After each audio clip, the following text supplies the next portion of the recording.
ఆయన అక్కడికి వెళ్ళి జబదయి కుమారుడైన యాకోబు అతని సహోదరుడైన యోహాను అను మరి ఇద్దరు సహోదరులు తమ తండ్రి అయిన జబదయి యొద్ద దోణిలో తమ వలలు బాగు చేసుకొనుచుండిరి. వారిని చూసి పిలిచెను. ఏమన్నాడు అక్కడ? అయ్యా, దాని వృత్తాంతం ఏంటో తెలుసా? ఇంతవరకు మీరు ఎవరిని పట్టేటువంటి వారికి ఉన్నారు? చేపలు పట్టేటువంటి వారికి ఉన్నారు. అంటే మీరు చేపలు పట్టే జాలరా?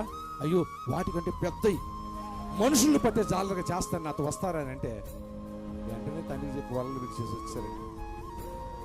ఎక్కడికి పిలుస్తావయ్యా? ఎక్కడ పోతావయ్యా? నువ్వేమో ఒంటరిగా ఉన్నావు, నీకు ఇల్లుందా, వాకిలుందా, నీతో వస్తే భూ ఉందా, నీతో వస్తే సుఖనిద్ర ఉందా? ఏమైనా అడిగారండి? వారు చేసిన ఆ మొదటి అడుగు ప్రయాణం ఈరోజు నీ కోసం నా కోసం వచ్చింది రక్షణ. ఒక్క పిలుపుకే వారు మారారు, ఒక్క పిలుపుకే ప్రభుని వెంబడించారు. ఎన్ని మారులు పిలిచుంటాడు, ఎన్ని మారులు చెప్పుంటాడు.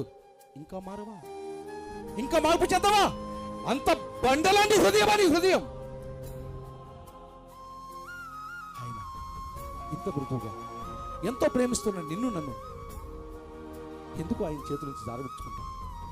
ఈరోజైనా రక్షణ పొందుతాం. ఈరోజైనా ఆయన వైపు తిరిగి భళా నా కుమారుడు, నా కుమార్తె అని అనిపించేవాడుగా నీవు నేను ఉంటే మనకు ధన్యతని జ్ఞాపకం చేస్తున్నాను.